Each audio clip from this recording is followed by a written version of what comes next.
కూర్చుంటే కాలు కదపలేనంటే ఎప్పటికీ రాదుగా ఊహలకో రూపం.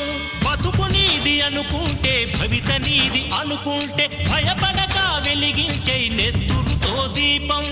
ఏ చీకటి ఆపునురా రేపటి ఉదయం, ఏ ఓటమి ఆపునురా రాగల విజయం. కాలమే నీ పథం, కోరికే నీ రథం, చేయరా సాహసం నీ జయం నిశ్చయం.